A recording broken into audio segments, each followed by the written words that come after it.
Assalamualaikum warahmatullahi wabarakatuh. Perkenalkan, nama saya Nun Nuraini dari SDITU Islamiyah CGP Angkatan 10 dari Kabupaten Sleman. Di sini saya akan mewawancarai kepala sekolah di sini yang bernama Bapak Darul Ihsan. Ya, dari SDITU Islamiyah. Ya, begini, mohon maaf sebelumnya ya Pak. Ini memang di dalam sekolah itu tidak selamanya berjalan lancar ya. Terkadang ada suatu hal yang mungkin sama-sama berbenturan antara keputusan yang satu dengan keputusan yang lain, seperti itu. Nah, sama-sama baiknya sehingga kita memang agak kesulitan dalam menentukan keputusan kira-kira yang mana sebaiknya yang diambil, karena semuanya sama-sama benar gitu ya. Nah, selama ini bagaimana Bapak dapat mengidentifikasi kasus-kasus yang merupakan dilema etika atau bujukan moral, Pak? Ya. Baik, terkait dengan permasalahan-permasalahan yang ada di sekolah nih, khususnya kasus-kasus yang muncul di sekolah itu kan khususnya untuk yang dilema etika maupun bujukan moral. Nah, di antara kedua hal tersebut memang ada perbedaan ya. Kalau dilema etika itu kan memang memutuskan suatu permasalahan yang dimana di antara keduanya itu benar. Tetapi kalau dibujukan ini lebih tidak begitu sulit ya menentukan, karena memang dibujukan moral itu dalam membuat keputusan itu antara benar dan salah kalau dibujukan itu ya. Sedangkan kalau di dilema etika tadi kan harus mempertimbangkan banyak faktor nih, terutama yang ada di lingkungan sekolah, warga sekolah, baik guru, siswa, kemudian karyawan yang ada di sekolah. Nah, itu juga harus membutuhkan berbagai sumber, baik dari sisi moral maupun dari aturan di sekolah dan budaya-budaya sekolah serta pendapat dari seluruh warga sekolah. Nah, kemudian untuk mengidentifikasi dan melihat permasalahan yang ada tidak terkait dengan pelanggaran aturan administrasi dan hukum, karena permasalahan yang muncul itu kadang-kadang memang sangat sulit untuk bisa memutuskan nih. Sangat sulit untuk memutuskan karena memang bisa dikatakan permasalahan benar lawan yang benar. Nah, itu harus dipertimbangkan banyak faktor, banyak hal. Oleh karena itu, ketika kita mengidentifikasi terkait dengan kasus-kasus yang ada di sekolah, maka harus memperhatikan beberapa faktor atau banyak hal khususnya yang ada di lingkungan sekolah tadi. Iya, misalkan ini ya Pak, bisa salah satu kasusnya mungkin bisa diceritakan satu saja, tidak harus menyebut orangnya, atau mungkin contohnya si A gitu. Oh, boleh. Ketika di sekolah itu memang ada kasus-kasus yang dia ada dilema etika, ya setidaknya kan kalau kita di akhir pembelajaran itu ada kenaikan kelas. Nah, di satu sisi kalau kita tidak menaikkan kelas kan berarti kita melanggar aturan, karena aturan itu di pembelajaran kita tidak boleh meninggalkan anak di kelas bawah atau kelas sebelumnya. Oleh karena itu kan kasus-kasus semacam itu perlu pendekatan lebih jeli lagi. Nah, pendekatan yang sudah saya sampaikan di depan tadi, nah itu perlu komunikasi yang baik antara sekolah, siswa, dan orang tua. Jadi itu kasus-kasus, umpamanya ada kasus siswa yang tidak naik kelas, tapi di satu sisi memang dia juga layak naik kelas. Nah, itu perlu dipertimbangkan untuk mengambil satu sikap, satu keputusan ya. Dimana nanti ketika keputusan itu diambil, maka tidak merugikan sekolah, tidak merugikan dari siswanya, tidak merugikan orang tua. Jadi itu yang perlu dipikirkan. Iya. selama ini bagaimana Bapak menjalankan pengambilan keputusan di sekolah, terutama untuk kasus-kasus di mana ada dua kepentingan yang sama-sama benar atau sama-sama mengandung nilai kebajikan? Jadi yang pertama tentu kita perlu mengumpulkan informasi yang cukup terkait kedua kepentingan tersebut, dan kemudian mempertimbangkan dampak dari masing-masing keputusan yang diambil. Itu yang pertama. Kemudian seperti sudah kita sampaikan tadi di awal, bahwa kita melibatkan semua pihak yang terkait, stakeholder, dalam diskusi, kemudian mendengarkan pandangan mereka secara terbuka.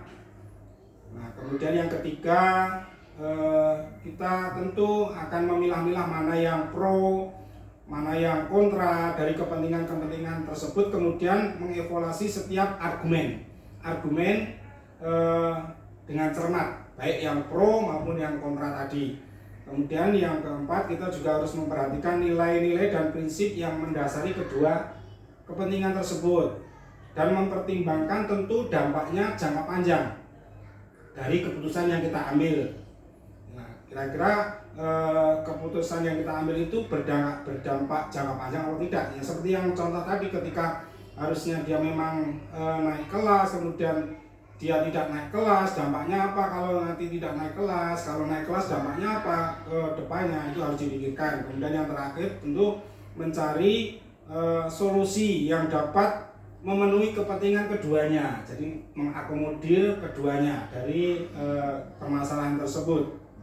Tentu hasil yang ataupun keputusan itu harus adil dan seimbang. Jadi ya, itu. Baik Bapak. Biasanya langkah-langkah atau prosedur seperti apa yang biasa Bapak lakukan selama ini? Oke, kalau ada kasus-kasus dilema etik seperti itu, tentu yang pertama yang perlu kita pikirkan adalah dampaknya, dampaknya baik dampak negatif maupun positifnya. Kemudian kalau kita sudah tahu ini dampaknya seperti apa, kemudian tentu kita komunikasikan dengan warga sekolah. Kita komunikasikan dengan warga sekolah untuk membuat kesimpulan akhir terkait dengan permasalahan tersebut.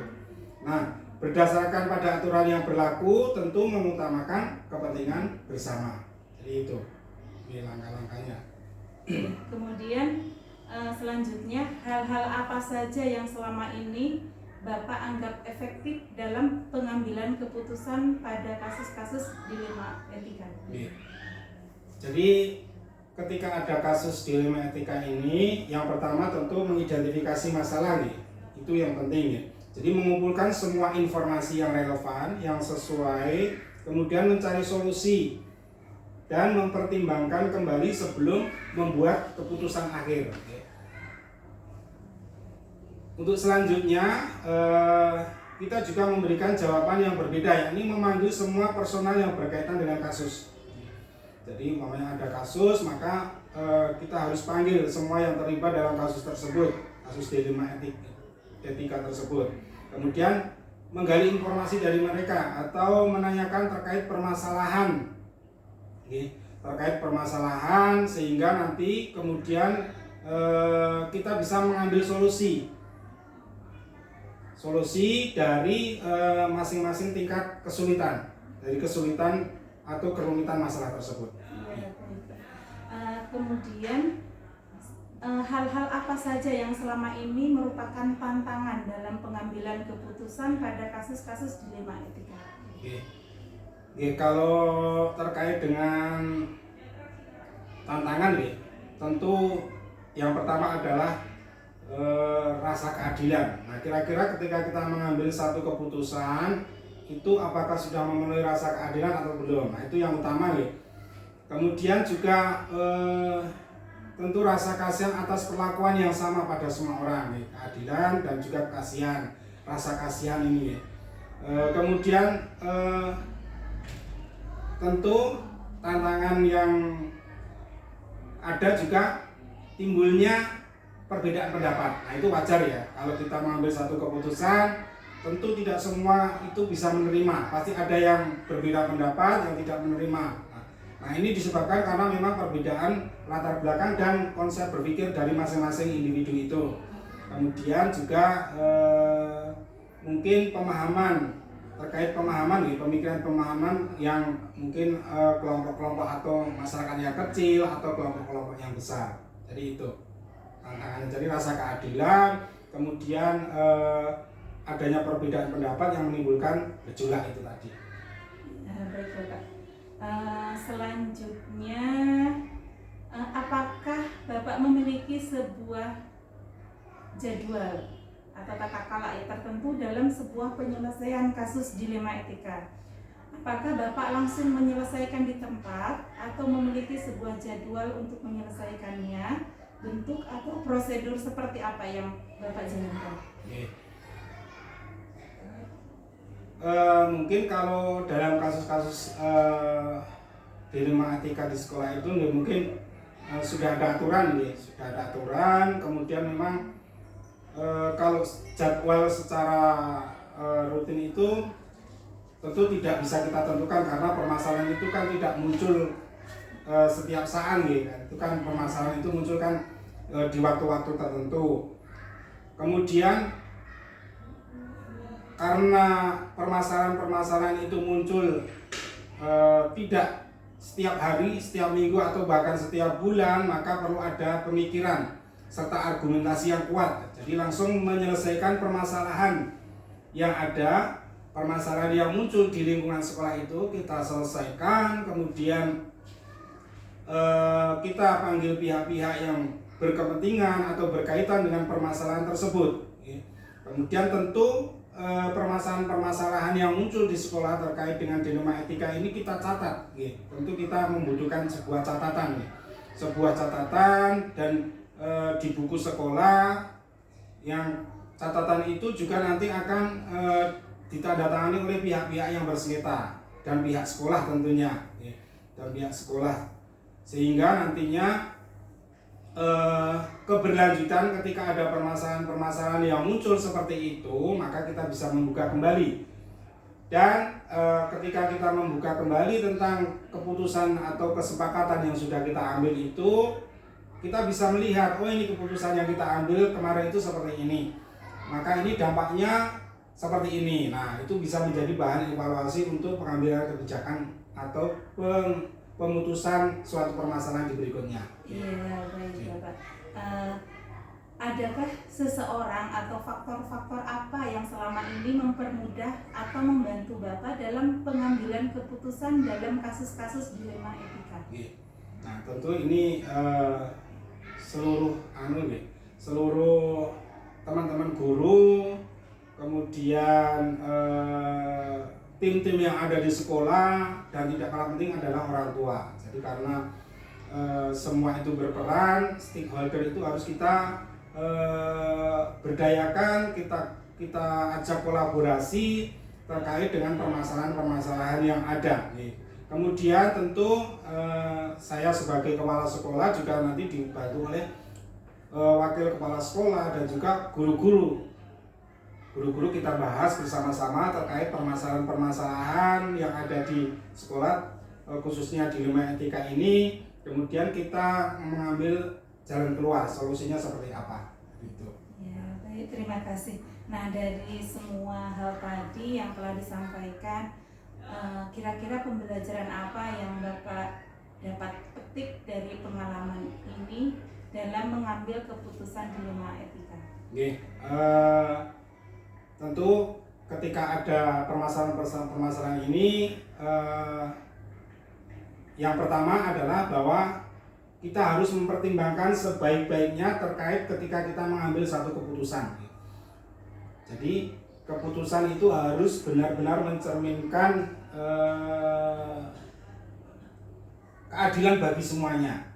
Walaupun tentu kadang-kadang ada salah satu pihak mungkin yang kurang, tapi paling tidak kan kita sudah berusaha bagaimana keputusan itu bisa merangkum semuanya, bisa memenuhi semuanya. Kemudian pelajaran yang bisa ambil dari peristiwa ataupun kejadian-kejadian itu adalah tentu menambah wawasan saya sebagai kepala sekolah, ketika kita ingin mengambil suatu kebijakan atau suatu keputusan. Nah, bahwa keputusan itu tidak bisa diputuskan serta-merta, tetapi memang perlu pertimbangan yang matang dari segala aspek. Dari itu. Ya, baik Bapak, terima kasih sudah meluangkan waktunya ya. Saya sudah semakin jelas dalam penyelesaian masalah ketika ada dilema etika ya. Memang sama-sama mungkin punya kepentingan ya, tapi memang kita masih perlu dibahas bersama-sama dan melibatkan semua pihak di sekolah, di komunitas sekolah. Ya, terima kasih Bapak. Mungkin itu yang saya tanyakan terlebih dahulu. Terima kasih. Semoga semuanya lancar dan aman-aman saja ya. Andaikan ada kasus-kasus tidak begitu berat. Sekian dan mohon maaf. Assalamualaikum warahmatullahi wabarakatuh. Waalaikumsalam warahmatullahi wabarakatuh.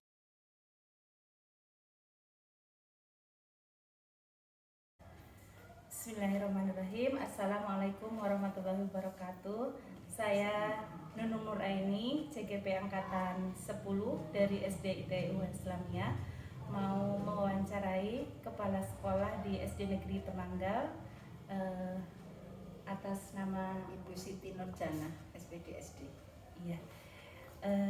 Bagaimana kabarnya Bu? Alhamdulillah sehat. Ya, assalamualaikum warahmatullahi wabarakatuh. Waalaikumsalam warahmatullahi wabarakatuh. Ya, mohon maaf mengganggu waktunya ya Bu. Iya, di sini sebetulnya saya mau belajar Bu pengalaman Ibu selama ini dalam menyelesaikan permasalahan dilema etika. Seperti ini Bu, dilema etika itu misalnya sama-sama benar gitu ya, misalnya peraturan di sekolah itu menyatakan kalau tidak boleh terlambat misalnya gitu nggak Bu. Nah, namun ternyata ya terkadang suatu kondisi gitu ya Bu, terkadang ada mungkin salah satu guru yang sering terlambat gitu ya, mungkin dengan alasan tertentu, misalnya karena di rumah keluarganya ada yang harus diurus gitu Bu ya. Jadi ya dalam posisi seperti itu kan memang beliau juga benar juga gitu nih Bu, tapi peraturan di sekolah juga benar. Nah itu kan terkadang ada dilema sebetulnya. Nah ini hal-hal yang seperti itu mungkin kepala sekolah itu sering menghadapi seperti itu ya Bu ya. Ini hanya salah satu contoh saja nggih. Nah, selama ini bagaimana Ibu dapat mengidentifikasi kasus-kasus yang merupakan dilema etika atau busukan moral gitu Bu? Ya, seperti yang Ibu sampaikan tadi ya, misalnya adanya guru yang terlambat seperti itu, biasanya kita akan melakukan pendekatan, permasalahannya itu apa gitu. Kalau memang katakanlah di rumah itu baru ada keluarga yang sakit, ya lalu bagaimanapun kita akan tetap memaklumi. Tetapi kalau misalnya alasan-alasannya itu karena jauh atau apalah, kalau karena jauh itu kan bisa berangkatnya lebih pagi atau bagaimana gitu. Oke, jadi memang ini ya melalui berbagai pendekatan ya Bu ya mungkin ya.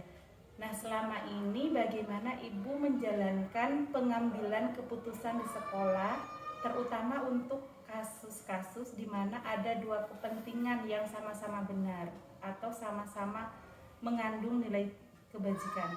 Gimana cara mengambil keputusannya? Tentunya saya selaku kepala sekolah saya sudah punya pendapat sendiri, tetapi saya tetap melibatkan semua warga sekolah, tetap saya mintai pendapat gitu. Saya tidak serta-merta langsung menyampaikan apa yang menjadi pikiran saya, tapi saya meminta pendapat dari Bapak Ibu yang lain, dan walaupun akhirnya nanti tetap dari pertimbangan-pertimbangan yang mereka kemukakan itu tentunya tidak jauh dengan apa yang sudah ada di konsep saya begitu. Jadi memang di samping pendapat sendiri juga pendapat guru-guru lain ya. Oke. Selanjutnya langkah-langkah atau prosedur seperti apa yang biasa Ibu lakukan selama ini? Dalam mengambil keputusan Ya. ya misalnya kita tadi mengidentifikasi permasalahan atau tadi alasan-alasannya seperti apa. Kemudian juga tentunya saya punya pendapat, saya sampaikan kepada teman-teman, terus teman-teman juga nanti menyampaikan pendapatnya, dan nanti di antara pendapat saya dan teman-teman itu akan kita musyawarahkan jalan tengah yang terbaik. Iya. Jadi yang pertama mengidentifikasi permasalahan, kemudian sharing pendapat gitu ya Bu ya, dalam musyawarah. Nah kemudian Bu, hal-hal apa saja yang selama ini Ibu anggap efektif dalam pengambilan keputusan pada kasus-kasus dilema etika? Ya, tentunya karena kita sebagai umat beragama ya, tentunya kalau saya sumbernya ya pendekatan agama. Oh iya. Baru ke yang lainnya, sosial. Jadi ini ya Bu, pendekatan secara agama kemudian sosial ya. Kemudian hal-hal apa saja yang selama ini merupakan tantangan dalam pengambilan keputusan pada kasus-kasus dilema etika ya Bu? Mungkin ada tantangannya gitu mungkin selama ini kira-kira biasanya. Tantangan itu setiap permasalahan tentu ada. Saya sendiri aja. Oh iya. Mengapa saya akhirnya berpindah ke sini? Jujur aja. Iya. Saya itu mempunyai tantangan yang sangat berat yang benar-benar membuat hati saya resah. Misalnya, saya punya anak spesial, yang masuk SLB. SLB itu masuknya 7:30. Sedangkan sekolah SD masuknya jam 7. Ini sungguh-sungguh saya alami. Jadi ketika saya di Kenaran dengan nadanya Eversense itu betul-betul setiap pagi itu perang di dalam hati saya. Di satu sisi saya harus bertanggung jawab sebagai orang tua, di satu sisi saya harus melaksanakan tugas kewajiban saya dengan baik. Sampai jam SMP 7:30, jam 7 itu belum ada orang. Anak saya tak lebur ke kelas, tak jeglek ke gerbangnya, saya tinggal pergi. Itu benar-benar tantangan terberat yang saya lakukan. Maka ketika mendengar SD Temanggal ini, Bu Kepala Sekolahnya itu langsung saya ngajukan ke dinas dengan alasan itu. Benar-benar pengajuan cek. Dinas tidak menyetujui karena apa kata orang dari sekolah gede kok minta sekolah kecil di Temanggal. Peduli apa dengan kata orang yang kencang saya Bu? Banyak sekolah besar juga tanggung jawabnya besar, beban kerjanya juga banyak. Terus nanti tidak dikira kami memberikan punishment gitu kan dinas. Kalau memang seperti itu ya harus mengajukan. Ya benar, saya mengajukan permohonan dengan alasan mendekati sekolah anak saya. Begitu itu tantangan besar yang saya. Jadi supaya saya itu tidak terjadi pertentangan di hati setiap pagi antara tanggung jawab sebagai orang tua dan tanggung jawab sebagai seorang pegawai. Nah, kalau di sini saya 7:4 sudah bisa memimpin duha dan sebagainya. Begitu anak-anak terkondisikan semua, 7:30 saya antar ke SLB. Itu benar-benar yang benar saya alami seperti itu. Ya, itu salah satu tantangannya ya. Memang keluarga juga bagian dari tantangan dalam pengambilan keputusan gitu. Ada satu lagi saya ceritakan, ini benar-benar mengesan di saya, terserah nanti yang pakai apa enggak. Ketika di Kenaran itu ada siswa saya yang mencuri uangnya guru. Tapi lain hari kan sudah mengakui, orang tua sudah kita datangkan dan orang tua itu sudah siap untuk mengganti. Saya adakan ya musyawarah sama guru toh. Ada guru yang menghendaki anak itu dihukum dengan berbicara di depan guru. Saya itu nyuruh dia itu sampai nangis, saya nggak tega. Anak sekecil itu harus saya hukum, saya permalukan di depan semua guru gitu. Pertama, yang kedua, bahkan ada yang guru besok lagi kalau ada seperti itu, apapun keputusan Bu Kepala Sekolah, saya tetap usul dikeluarkan. Anak itu apa hukuman yang saya berikan? Menghafal surat An-Naba selama 1 bulan. Saya ternyata anak itu benar-benar bisa menghafal. Jadi kadang seorang pimpinan itu kan sudut pandang pimpinan dengan guru itu kadang berbeda. Tapi kalau saya sudah yakin itu benar, apapun tantangan yang saya hadapi, pokoknya saya maju terus begitu. Karena saya yakin. Masya Allah itu benar sana. Selang 1 bulan ibunya telepon video ngirim video anaknya, subhanallah ya Allah, alhamdulillah. Itu benar-benar. Iya, jadi memang pendekatan agama itu ternyata lebih karena memang sumbernya aja dari jadi banyak hal di luar dugaan gitu ya Bu. Oke. SD negeri dan SD IT sih lama itu. Ya. Kemudian ini Bu, apakah Ibu memiliki sebuah tata kala atau jadwal tertentu dalam sebuah penyelesaian kasus dilema etika? Apakah Ibu langsung menyelesaikan di tempat atau memiliki sebuah jadwal untuk menyelesaikannya? Bentuk atau prosedur seperti apa yang biasa Ibu jalankan? Kalau jadwal secara pasti tidak, tetapi ketika saya menemukan masalah itu langsung saya mesti berpikir langsung secepatnya, entah besok pagi entah nanti siapa segera saya selesaikan. Saya paling tidak bisa menunda masalah. Ini baru saja anak kelas, ini baru saya barusan tak berikan baju. Saya dengar anak itu nggak mampu kan, jadi kemarin itu sampai LKS di semester kemarin aja belum bayar. Nah, hari Sabtu saya akan mengundang wali murid semuanya. Saya orang yang tidak bisa percaya dengan omongan orang. Maksudnya walaupun banyak laporan, saya tetap harus ketemu dulu lah. Terus orang tuanya kan tak panggil sini, terus nangis-nangis, nggak punya dan sebagainya. Akhirnya kemarin saya datangi ke rumahnya, karena nggak masuk harinya Selasa. Hari Selasa itu seragamnya batik. Berarti dia nggak masuk karena dia nggak punya seragam batik. Saya datangi ke rumahnya, saya bawakan baju batik gitu. Terus tadi saya lihat itu pakai olahraga juga sudah kekecilan, kayak warnanya juga beda. Langsung tak ambilkan di koperasi. Saya itu biasa orang nggak punya. Karena tadi melihat orang-orang seperti itu saya tidak bisa. Mesti saya harus segera untuk melakukan tindakan. Jadi jujur, ketika ada masalah saya selalu bagaimana secepatnya menyelesaikan. Kalau jadwal saya tidak punya jadwal khusus kayak gitu. Iya, karena memang masalah itu tidak terjadwal. Iya, di luar dugaan. Jadwal sih saya masalah ya soalnya begitu langsung harus selesaikan. Siapa tahu besok ada masalah yang lain lagi nggak mau. Walaupun kita juga tidak berharap banyak masalah ya Bu. Tapi setiap masalah sesegera mungkin diselesaikan. Kemudian begini Bu. Nah, adakah seseorang atau faktor-faktor apa saja yang selama ini mempermudah Ibu dalam membantu keputusan dalam kasus-kasus dilema etika Bu? Saya selalu yakin bahwa ketika kebaikan itu akan diiringi oleh kebaikan-kebaikan yang lain. Mungkin sih teman 10 ya mungkin 1-2 yang nggak cocok, itu suatu yang wajar. Tapi saya yakin ketika niat saya baik, yakin Allah akan mempermudah itu. Iya, Masya Allah ya Bu. Iya, memang yang paling mempermudah kita hanya Allah ya Bu. Ya. Saya selalu itu Mbak jadinya. Iya.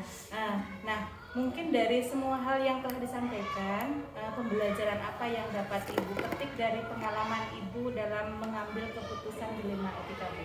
Mungkin ada pelajaran yang bisa diambil. Gimana ya kalau pelajarannya? Intinya yaitu kembali kepada setiap kita menemukan suatu masalah, kita harus mengidentifikasi, kita tidak boleh gusar-gusu dalam memutuskan suatu masalah. Kita analisa, kemudian kita tentukan langkah-langkah, dan semua itu kembali saya matur tadi ke pendekatan agama. Kalau secara agama itu seperti apa, baru ke sosial. Iya, Masya Allah Bu. Sebetulnya itu yang saya tanyakan Bu. Oh iya. Saya terima kasih sekali Bu sudah mau menjawab pertanyaan-pertanyaan saya. Semoga setiap ada permasalahan bisa terselesaikan dengan segera gitu ya Bu, dan tidak banyak masalah ya Bu. Tak bisa melewatinya dengan kita yakini setiap masalah itu akan menjadi kita lebih pintar.